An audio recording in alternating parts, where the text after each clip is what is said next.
everybody, welcome to BrickVault. My name is Jack. Today we have built and we're going to review the First Order Heavy Scout Walker. This is a Star Wars set from the Last Jedi line.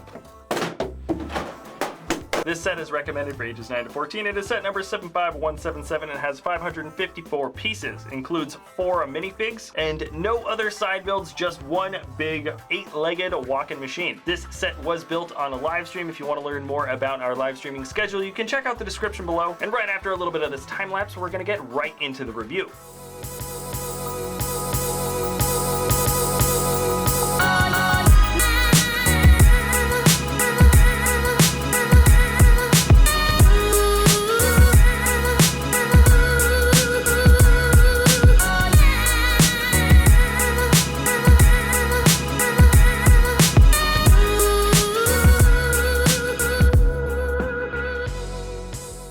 So the First Order Heavy Scout Walker is here. The final build looks pretty decent from the outside, and from this initial line of Last Jedi sets, this is definitely the most unique of any of the vehicles. I have to say this really caught my eye at first. There's enough familiarity with sort of the old sort of Empire walkers like the ATST, but definitely the 8 legs make this thing very unique, and I was really sort of intrigued with how this thing folds out, and I have to say I'm sort of decently satisfied with the set overall, but there are a few key factors that I am kind of disappointed with. But before I get into the vehicle review, let's check out the 4 minifigs that come in the set first. Generally, I think these are actually pretty good guys. Let's start off with the good guy first, or the good gal. This is a Resistance soldier. Totally new print for the body, and I believe that is a new mold for the helmet. I really like the print and the helmet. There is sort of that ragtag element of sort of a Resistance soldier where it doesn't feel like they have an exact kind of uniform, just a general smorgasbord of tactical gear, but this actually feels a little bit more organized, and the print isn't really cluttered up with too many extra details. She's got a pretty standard female face, and of course the helmet is awesome. I always like having the visor molded into the actual helmet mold itself. Definitely happy to have gotten her, and let's move on to the second exclusive fig. This is General Hux. Not the first time we've gotten this character in Lego, but this guy is different from the first iteration. He doesn't come with the silly hat this time, but instead a red hairpiece, and they actually changed the color of the red sideburns on the face print. It's pretty much the exact same print, just the color shade is a little bit lighter. So technically that print for his face is exclusive, and everything else about him, the body print is exactly the same, but it still looks pretty decent with the black trench coat that goes over the front of the torso and legs. Now this is one of the non-exclusive guys, the First Order Gunner. He has the silly hat. The mold itself is actually very good and very accurate, but I'm always going to think they look kind of silly. He's got a bit more of a reserved yet pretty standard expression for this type of soldier. He comes with the blaster pistol, and let's move on to, I think, one of everybody's favorite kind of soldiers to get, certainly one of mine, and that is the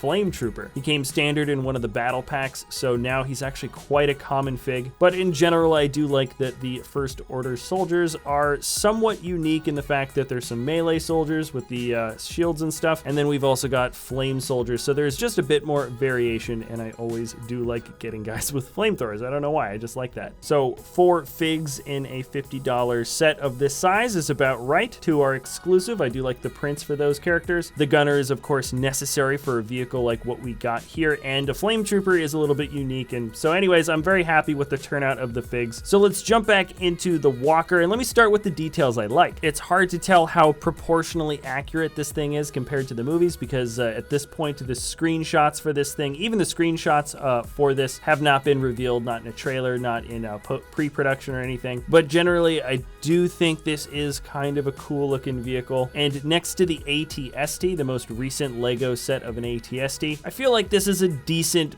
sort of evolution for what is essentially the same kind of vehicle, or the same kind of vehicle that is supposed to sort of have the same function amongst the Empire and now the First Order. Aside from, of course, a few complexities of Technic stuff on the interior, the rest of the build is very, very simple. We have some plate paneling on the sides. There's some sort of exposed Technic on the inside of some some of the legs facing sort of from the opposite direction where you can see a little bit of the blue Technic. Generally, I think that's relatively forgivable. And when you look at the walker from a lower angle, yes, anything that is black Technic or those wheels are, of course, not really supposed to be there in universe. This is supposed to be a freestanding walker, sort of spider or crab-like vehicle. And generally speaking, I think that looks pretty good. I like this sort of transparent red that we have sort of on the inside. And there's also a bit of that red that makes up the front windscreen, or I'm assuming that's where the pilots see out in front of. And as we're taking a look at the front, I like the build for the guns. I kind of like that they're stacked on top of each other. Usually you see them sort of side by side, but this is sort of a long, narrow head. And technically they're posable with ratcheted pieces, but really the posability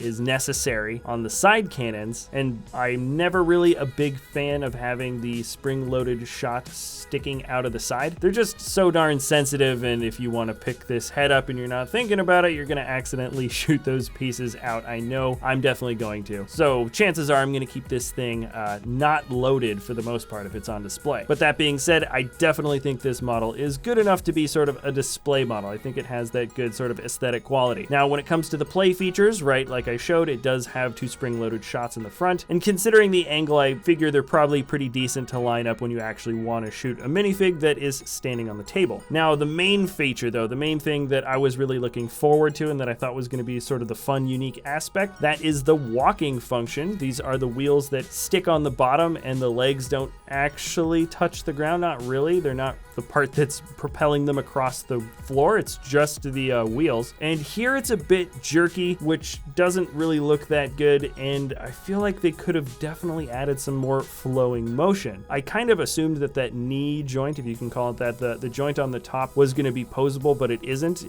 The legs are just one stiff piece each, and they kind of just pop up and down a little bit, and they kind of just pop up and down a bit rigid. And well, you can see for yourself, the walking function, in my opinion, doesn't look as good as it could have. Certainly intimidating. I can definitely see, you know, people wanting to run over or walk over their enemies with the walkers here. But I think the biggest aspect of the set that disappoints me is the aspect that makes it more playable. The fused the joints in the legs to make sure that this thing was going to be strong enough that if a kid picked it up by the legs, for instance, that this thing wasn't going to just break apart. And the same aspect also that I'm not really a big fan of is the also designed for the same reason, which is the fact that the head cannot turn, it can't look up and down. It's also pretty much fused exactly the way it is, and that of course makes it easy to pick up, and it's super durable. I mean, you can see that this set is kind of crazy durable, and that is because this is a play set. I feel like it's almost a little bit too much though. Like if there was just a little bit less stability on the head, we could have had it able to look up and down, turn side to side. It's really not a hard thing to design in there, and who knows, maybe in universe, maybe in the movie these things can't turn their heads, but I seriously doubt that. Anyways, other functions include an interior for the cockpit. They sort of sit vertically or laterally. Sorry, there's one in the front, there's one in the back. It's a super tight fit, but considering the shape and size of this thing, I bet it would be in universe as well. And of course, there's a space in the back where you can add one of your extra spring-loaded shots in case you don't want to lose it. Now let's take a look at this set as a whole. I gotta say, for the part to price ratio, the pieces that you get and the price that you pay, this is actually one of the best sets from the last Jedi line, and that's a little bit disappointing because I would say this is fair. This is what you